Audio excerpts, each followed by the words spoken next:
Graça e paz, igreja. Amém. Quero que você abra a sua Bíblia na carta aos Hebreus, capítulo de número 5, versículos 11 a 14. Glória a Deus.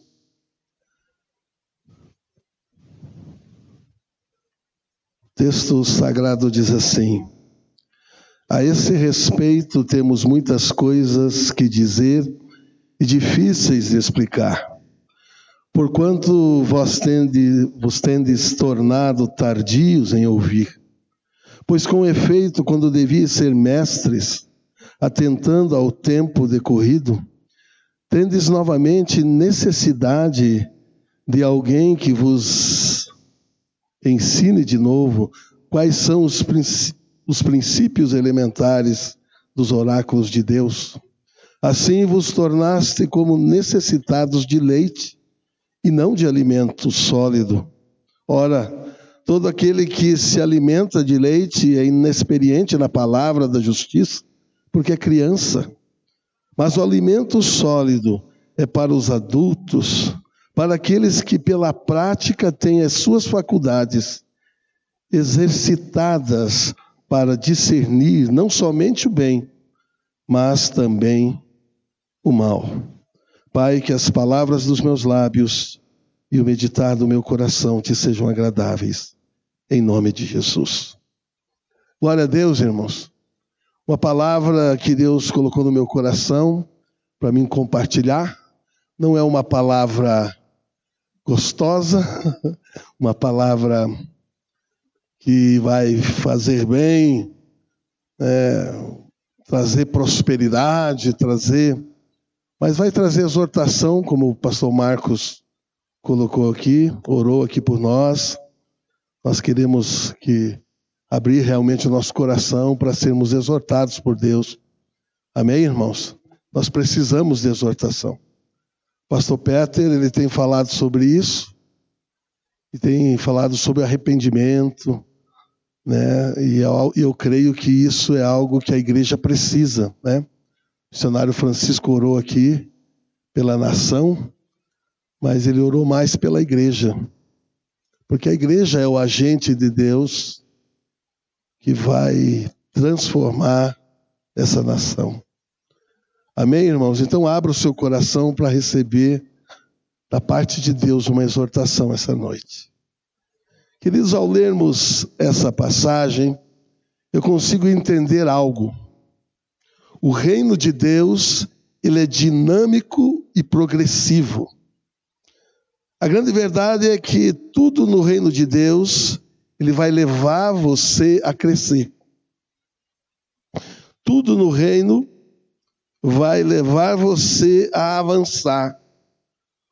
Quando o reino de Deus se move, você avança.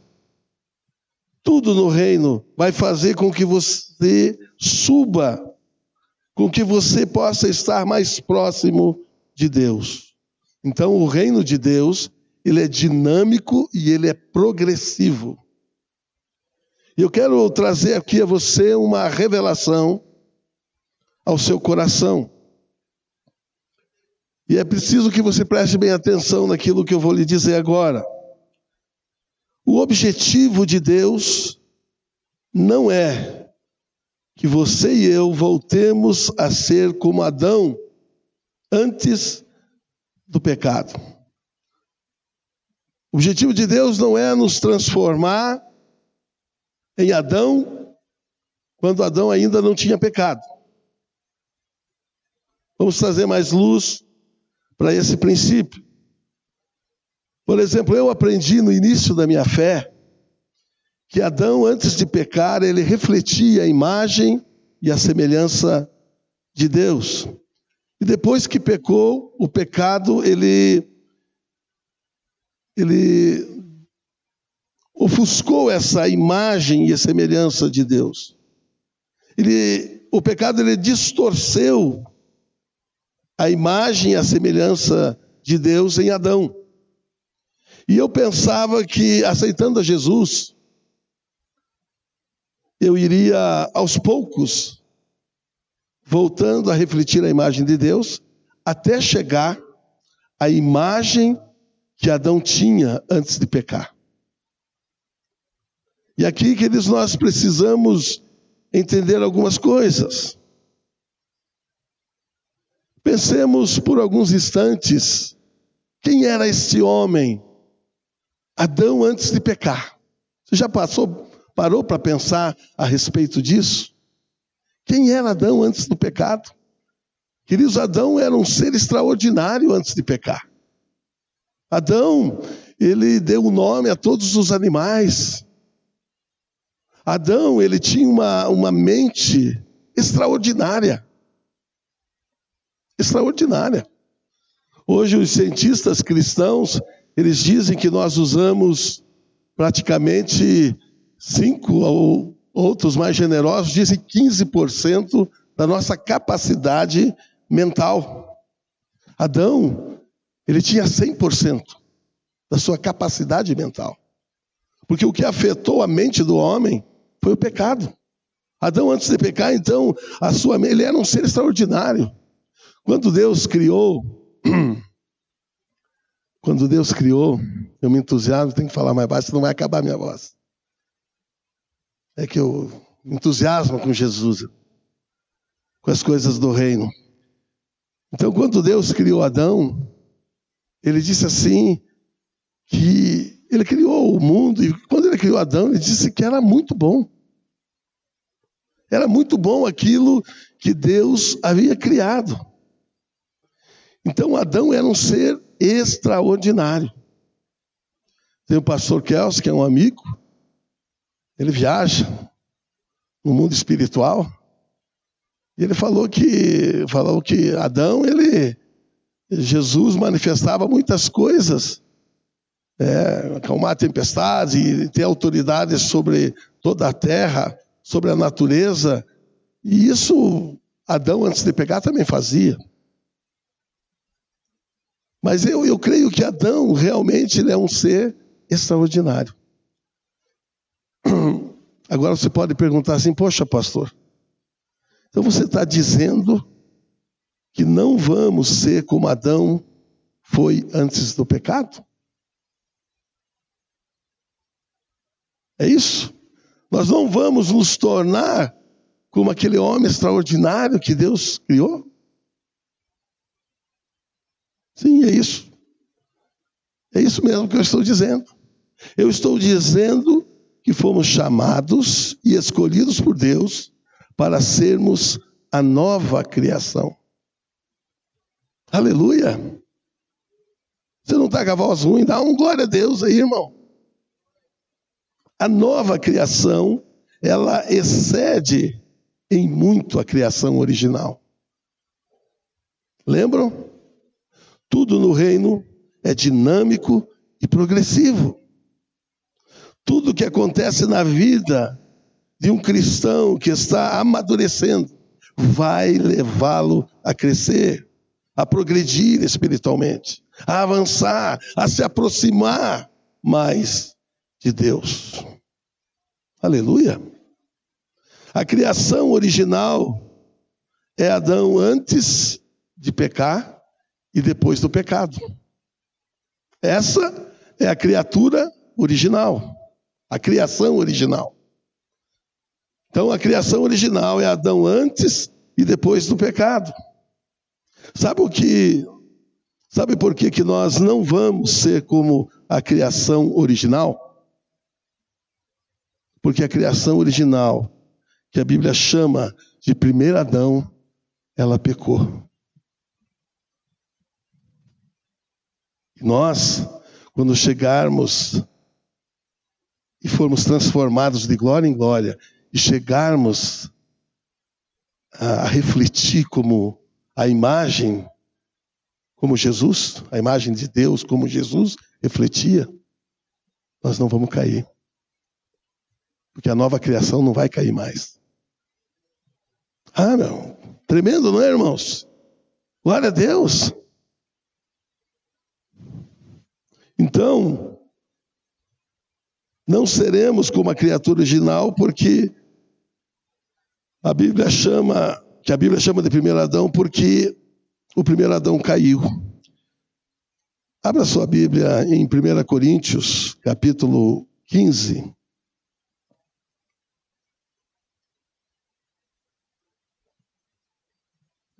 Primeira Coríntios 15,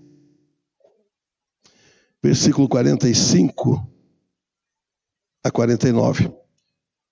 Pois assim está escrito: o primeiro homem, Adão, foi feito alma vivente.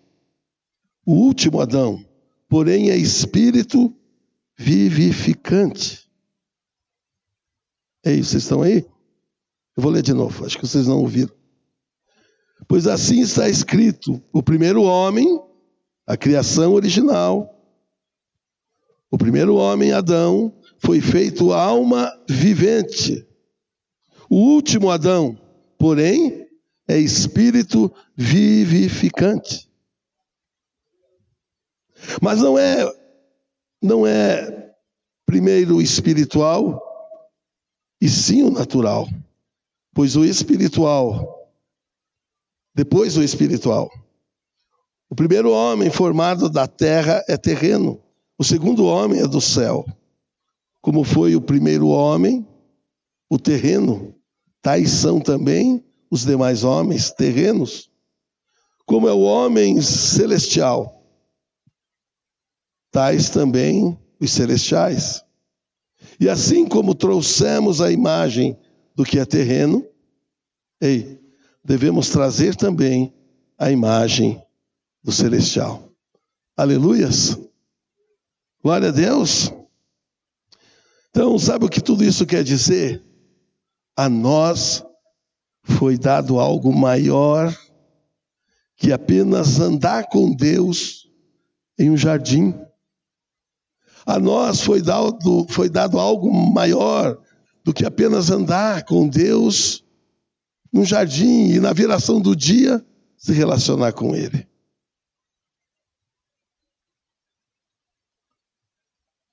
A nós foi dado algo maior do que andar com Jesus quando Ele esteve sobre a terra. A nós foi dado o Espírito Santo que habita em nós.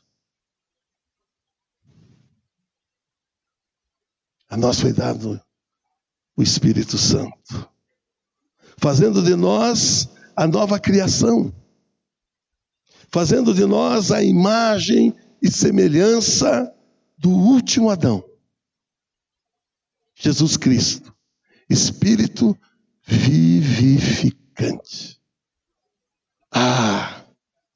Aleluia, irmãos. O ladrão veio para roubar, ele veio para matar e destruir, mas Jesus veio para que você tenha esse Espírito vivificante. Eu vim para que tenham vida, e vida abundante. Aleluias. Queridos, Deus, Ele nunca retrocede. O seu reino, Ele é dinâmico e progressivo. O pecado realmente, ele é um grande problema para nós.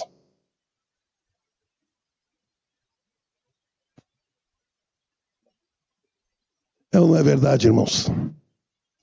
Diga assim, o pecado é um problema para mim. O pecado é um problema para nós. Porém, nós não podemos esquecer de uma coisa. Não podemos esquecer que para Deus não existem problemas. Aleluia! Para Deus não existem problemas. Satanás enganou o homem e fez ele usar de forma errada o seu livre-arbítrio. E o homem pecou. E isso se tornou um grande problema para a humanidade. Porém, para Deus não existe problemas, diga aleluia.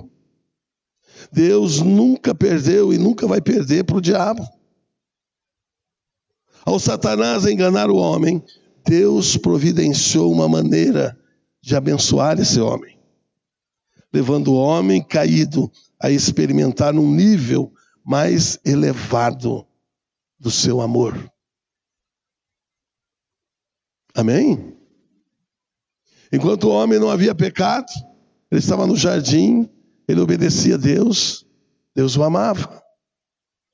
Aí vem Satanás, engana o homem desobedece a Deus. Cai. Mas Deus, ele prova o seu amor para conosco. Pelo fato de Cristo ter morrido por nós, sendo nós ainda pecadores. Romanos capítulo 8, versículo 5. Então veja que Deus, vendo uma coisa ruim que aconteceu com o homem, a oportunidade de fazer uma coisa melhor. Porque tudo no reino de Deus, ele é dinâmico e progressivo. O homem experimentava um nível de amor, de relacionamento com Deus. Obedecia e ele era amado. Agora ele desobedece e ele experimenta agora um nível mais elevado de amor. Amém? Quem está entendendo aqui? Vocês estão entendendo? Porque uma coisa é você amar quem te ama. Outra coisa é você amar quem não te ama. Outra coisa é você amar alguém que te desobedece. Outra coisa é você amar alguém que se rebela contra você. Veja que esse é um nível de amor mais elevado, mais intenso. Porque tudo no reino é dinâmico, tudo no reino é progressivo. Nós experimentamos esse amor. Nós temos experimentado esse amor. Eu, essa semana, experimentei esse amor. Aleluia, irmãos. Jamais experimentaríamos desse amor mais elevado, chamado graça, se Adão e Eva não tivessem pecado. Eita, pastor, isso aí é complicado que você está falando, né? O Marcos já está me olhando. Conheço o Marcos. Já está me olhando. O que esse cara está falando aí, rapaz? O meu nome é daqueles que conferiam tudo na Bíblia, os... Qual é o nome daquela turma lá?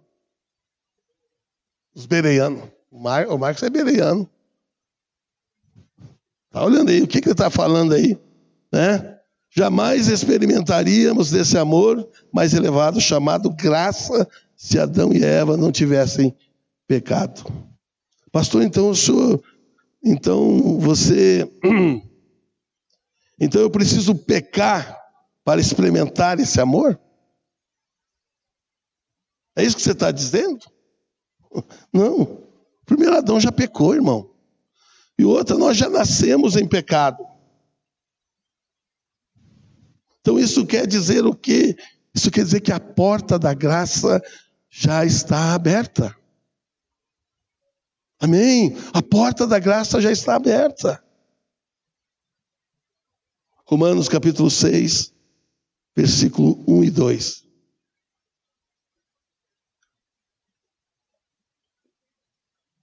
Que diremos, pois, permaneceremos no pecado, para que seja a graça mais abundante? De modo nenhum. Como viveremos ainda no pecado, nós que para ele morremos? Verso 12 a 14. Não reine, portanto, o pecado em vosso coração, em vosso corpo mortal, de maneira que obedeçais às suas paixões, nem ofereçais cada um os seus membros do seu corpo ao pecado, como instrumento de iniquidade, mas oferecei-vos a Deus como ressurreto dentre os mortos, aleluia, e os vossos membros a Deus como instrumento de justiça, porque o pecado não terá domínio sobre vós, porque o pecado não terá domínio sobre vós, porque o pecado não terá domínio sobre vós, pois não estáis debaixo da lei, e sim da graça. Então a graça não veio destruir a lei, a graça veio destruir o pecado.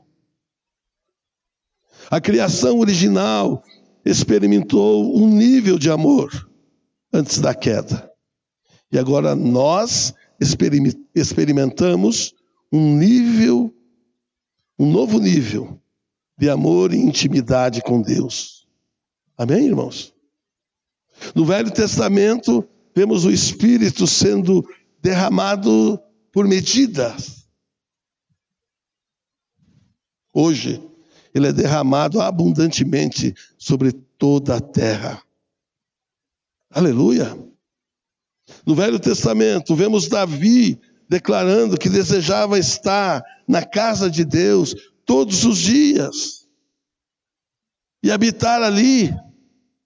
Hoje, eu e você somos a casa de Deus e o seu Espírito habita em nós.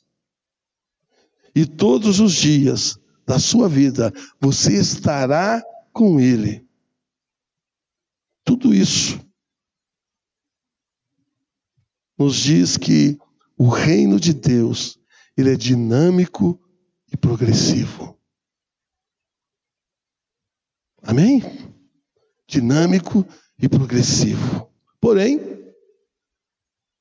você pensou que eu não ia para o texto? Porém,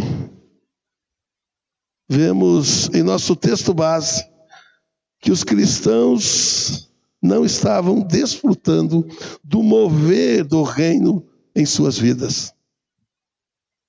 Estavam parados, estavam estagnados em seu crescimento espiritual.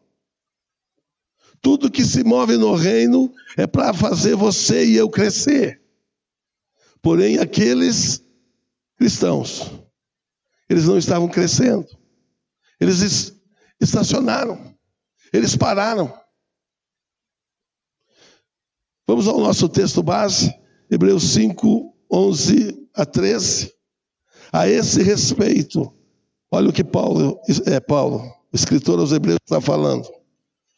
A esse respeito, temos muitas coisas que dizer e difíceis de explicar. Porquanto vós tendes tornado tardios em ouvir, pois com efeito, quando devia ser mestres, atendendo ao tempo decorrido, tendes novamente necessidade de alguém que vos ensine de novo quais são os princípios elementares dos oráculos de Deus. Assim, vos tornastes como necessitados de leite e não de alimento sólido. Ora, todo aquele que se alimenta de leite é inexperiente na palavra da justiça, porque é criança. O cristão que não cresce, ele está vivendo como o primeiro Adão. Ele está vivendo como a criação original. Esse cristão imaturo, ele sempre vai ver como Adão, ele sempre vai agir como Adão agiu diante do pecado. O cristão imaturo, aquele que não está crescendo, aquele que estacionou na sua vida espiritual, aquele que não está desfrutando do mover do Espírito, ele vai ser como Adão, diante do pecado. O cristão imaturo, quando se depara com o problema do pecado, sempre vai olhar para si mesmo. Sempre vai olhar para si mesmo. Qual foi a primeira coisa que Adão viu? Qual foi a primeira coisa que Adão e Eva viram quando pecaram? Eles viram, eles olharam para eles mesmos e viram que eles estavam nus. Hoje, nós estamos mais preocupados com o que vão pensar de nós quando pecamos do que o que Deus está pensando. Diga uma verdade isso.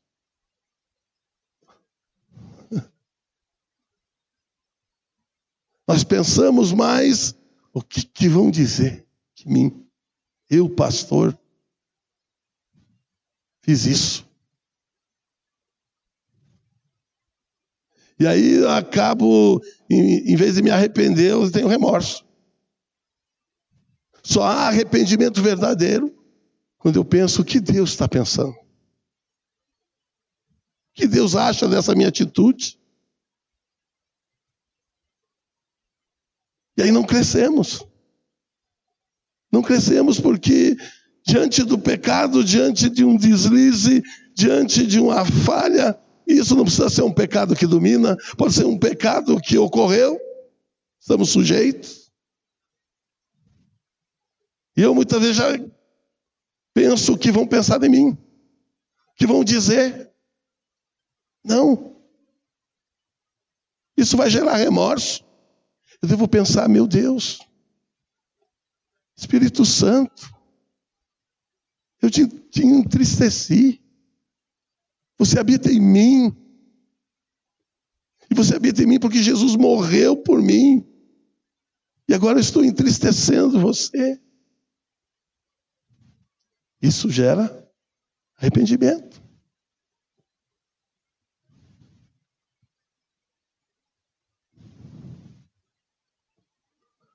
Então a primeira coisa que o cristão imaturo ele faz diante desse pecado, ele olha para si mesmo. Adão e Eva fizeram isso. Outra atitude do cristão que estacionou espiritualmente é culpar outrem pelo pecado cometido. Não foi o que aconteceu com Adão e a sua mulher? Eles não fizeram isso? Deus apareceu e perguntou: o que você fez, Adão? Você comeu do fruto? Aí Adão culpou a mulher. E aí Deus vai para a mulher, e a mulher culpou o diabo. A serpente me enganou. E eles fizeram isso, irmãos. E aqui é preciso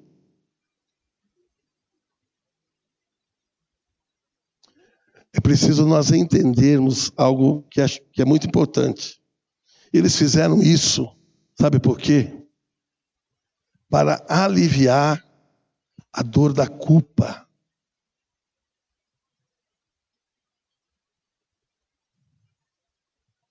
E aliviar de forma errada a dor da culpa tem se tornado, em nossos dias, o maior obstáculo ao crescimento espiritual.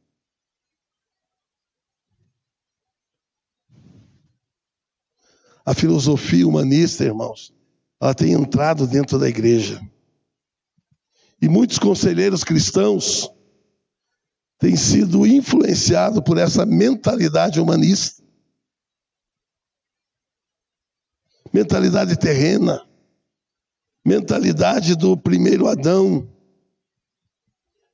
Muitas vezes, em aconselhamentos, dizemos de forma errada: ei, você não deve se sentir culpado. Quem já falou isso? Eu fiz muito aconselhamento. Você não precisa nem fazer aconselhamento, ser um conselheiro. Um amigo conversando com você, você vai dizer o quê? Não, você não deve se sentir culpado. É ou não é verdade, irmãos? Quem já fez isso? Eu estou levantando a minha mão dizendo: eu já falei isso para alguém. Você não deve se sentir culpado, irmão. Nós falamos isso. Nós damos esse conselho. É verdade, irmãos, preste atenção nisso. É verdade que Freud estava certo quando apontou a culpa como a causa da maioria das neuroses e depressões que afligem o mundo. Porém, ele aumentou as depressões e neuroses quando atacou a culpa e não a causa delas, que é o pecado.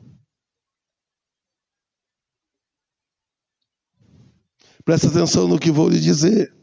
Se retirarmos a culpa antes de extrairmos o pecado, é como aliviar uma dor de cabeça que é causada por um tumor no cérebro. Agindo assim, neutralizamos a dor que está denunciando a verdadeira causa do problema. Hoje, 90% das pessoas que têm câncer e conseguem descobrir precocemente são curadas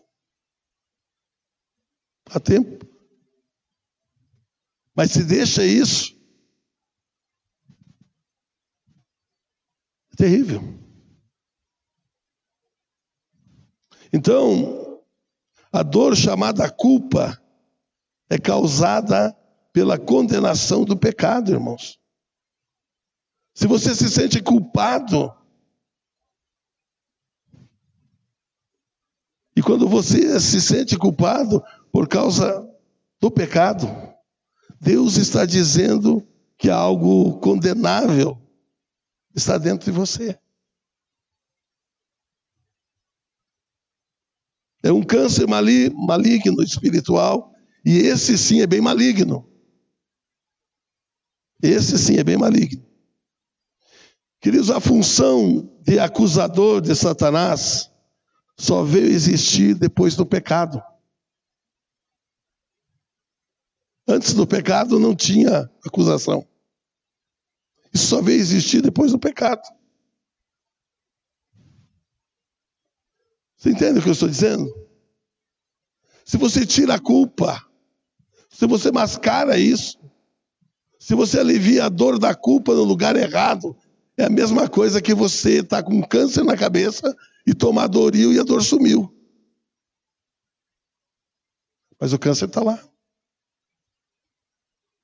É o pecado.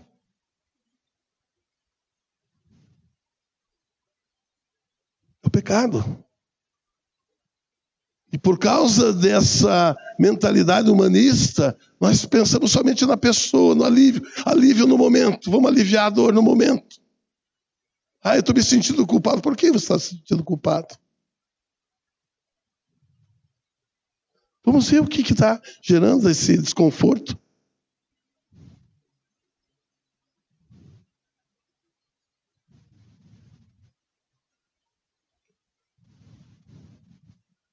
Então, o problema do nosso crescimento está em nosso arrependimento.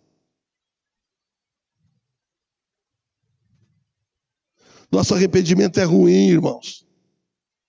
É superficial. Nosso pedido de perdão está mais para desculpas do que pedido de perdão genuíno. Não crescemos porque queremos aliviar a dor da culpa com desculpas. É ou não é? Não foi assim com Adão? Adão, você comeu do fruto? Eu comi. Mas foi a mulher que você me deu. Que me deu do fruto, eu comi. Existe uma desculpa porque eu comi. E a desculpa é a mulher que você me deu. Você me deu uma mulher estragada. Você me deu uma mulher com defeito. Ou a culpa é dela ou a culpa é tua, mas não minha. Você pediu de perdão, irmãos? Imagine se Adão, ele diz, pai, pequei, errei, não cuidei da mulher que você me deu, essa bênção. Deus não iria perdoar? Eu queria. Mas ali não havia um pedido de perdão, ali havia uma desculpa. Ei, me desculpe. Me desculpe. Mas foi você que começou. Não é assim que nós fazemos?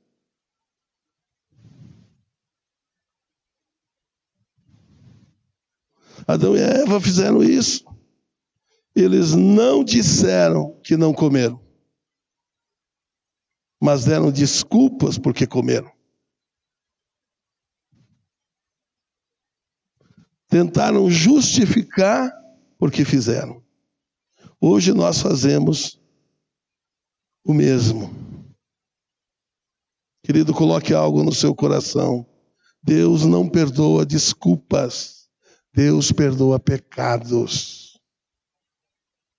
Não desculpas.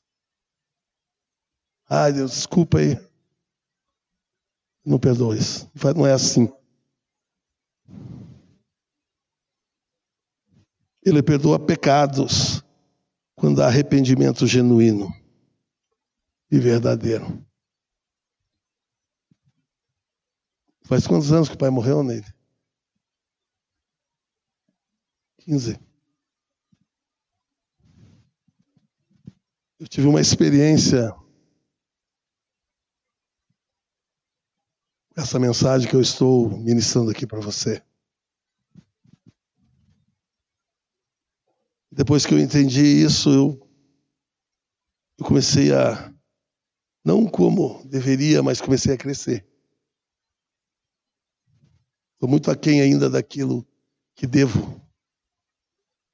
Mas, quando meu pai faleceu, eu acabei indo morar na casa dele. Era por um tempo só, né? A gente acabou ficando, sabe? Acabou ficando, eles foram envelhecendo. E aí nós não pudemos mais sair. Aí eu acabei cuidando deles. Cuido até hoje da minha mãe também. E até acho que havia até um orgulho da minha parte de cuidar bem deles, sabe? E aí meu pai morreu, né? Foi assim, de repente ele foi subir lá no degrau que tinha em casa, ali na área, assim, e ele teve um micro derrame, e ele caiu de costas, quebrou o fêmur, e daí foi para o hospital, e ele não voltou mais para casa. Ele faleceu. Foi muito duro, porque ele estava bem bonzinho, sabe? Eu era muito amigo dele. Meu pai foi meu amigo. E minha mãe sempre orou por mim. Pensa uma dupla forte, hein, irmão? Pai, amigo. Amigo mesmo. Contava tudo para ele. Era tudo eu contava para ele. Meus pecados, meus erros, tudo. Ele sabia de tudo da minha vida. E eu até me lembro que fui trocar a fralda para ele dormir à noite, porque ele levantava para ir no banheiro, daí ele caía, batia a cabeça. Digo, então eu vou pôr fralda em você, pai. Aí você dorme, aí de manhã eu venho, a gente tira, fica tranquilo, tá bom? Aí eu estava pondo fralda nele e falou assim, poxa, como é que é as coisas, né, filho? Por quê, pai? Você era meu filho, agora eu sou teu filho, né? Pondo a fralda nele, né? E aí, quando ele morreu foi muito duro para mim, sabe? Eu tinha um sentimento de culpa. Sentimento de culpa mesmo. E a culpa e a acusação era que eu devia ter feito mais. Sabe? Devia ter feito mais. Eu compartilhava isso com pastores, eu compartilhava com o pessoal, e eu dizia, cara, às vezes eu acordava chorando, né, Neide? Sem madrugada, 3 horas da manhã, eu começava a chorar. Entendeu? E esse sentimento de culpa me acompanhou mais de um ano. E em aconselhamento pastoral a gente estuda sobre o luto. E o luto, quando passa de um ano, você tem que procurar um profissional, consultar um psicólogo, ou você vai ter que fazer alguma coisa, porque não pode passar de um ano o luto. E o meu tinha passado de um ano. E aí um dia eu já não suportava mais aquilo, comecei a orar a Deus, Falei, Deus, tira esse sentimento do meu coração. Essa culpa. Né? E aí o Espírito Santo falou, então se arrependa. Se arrependa. Foi duro ouvir aquilo. Se arrependa. Porque você podia ter feito mais. Se arrependa, vá para a cruz. Que a minha graça vai te libertar. Foi o que eu fiz. Eu reconheci o meu pecado, minha culpa. Fui para o lugar certo, fui para a cruz. Fui para Jesus. E Ele tirou aquele sentimento, porque Ele tirou o pecado que foi confessado, que eu podia ter feito mais e não fiz. Não crescemos porque a base da nossa vida espiritual é o arrependimento ruim. É superficial. Eu quero encerrar lendo João capítulo 21.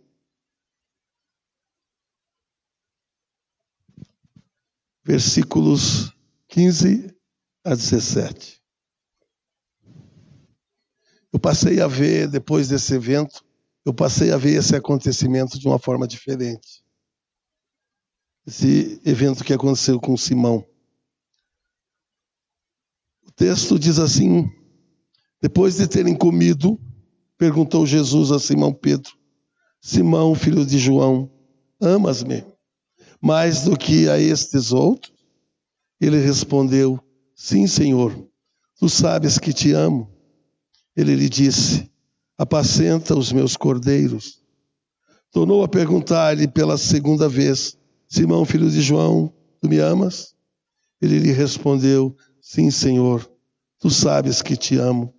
Disse-lhe Jesus, pastorei as minhas ovelhas. Pela terceira vez, Jesus lhe perguntou, Simão, filho de João, tu me amas? Pedro entristeceu-se por ele lhe ter dito pela terceira vez, tu me amas. E respondeu-lhe, Senhor, tu sabes todas as coisas, tu sabes que eu te amo. Jesus lhe disse, apacenta as minhas ovelhas. O arrependimento é o fundamento da verdadeira vida cristã. Querido, Jesus, ele não veio nos salvar do inferno. Ele veio nos salvar do que pode nos levar para o inferno. Essa frase quer dizer que Jesus não veio tirar o sentimento de culpa que o pecado produz, mas ele veio remover o pecado, que só pode ser removido por ele quando há verdadeiro arrependimento. Por isso Jesus pergunta 3 vezes a Pedro.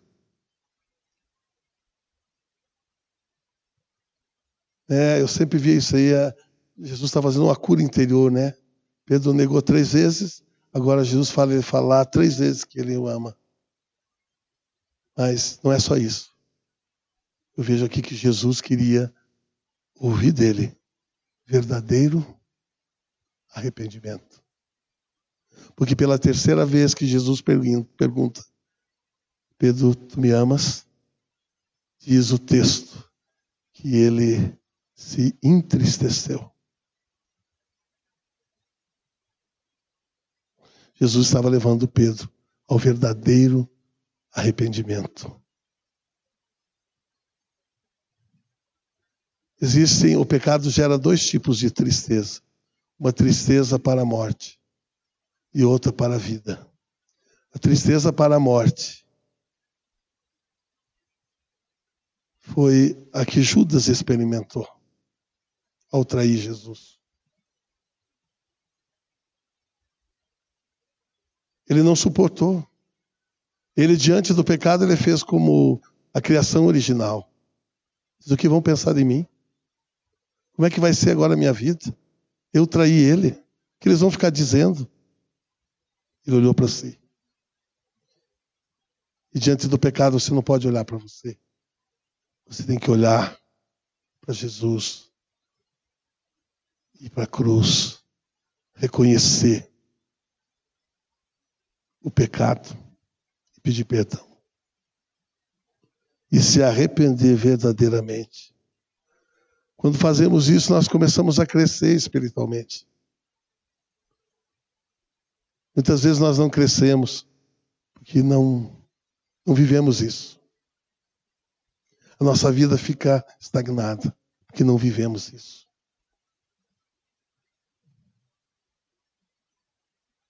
Jesus não veio tirar os sentimentos de culpa que o pecado produz, mas ele veio remover o pecado, que só pode ser removido por ele quando verdadeiramente nos arrependemos. Tudo no reino de Deus nos leva ao crescimento espiritual. Porque o reino de Deus, ele é dinâmico e progressivo. Você está experimentando um novo nível, ou um nível mais elevado de amor de Deus do que a criação original? Você é a nova criação. O Espírito Santo habita em você. Aleluia, irmãos. A nova criação sabe que o maior obstáculo ao crescimento espiritual é um arrependimento superficial. A nova criação sabe que o arrependimento é o fundamento da verdadeira vida cristã. A nova criação cresce espiritualmente. Você está crescendo? Vamos crescer? Vamos crescer? Vamos ficar de pé?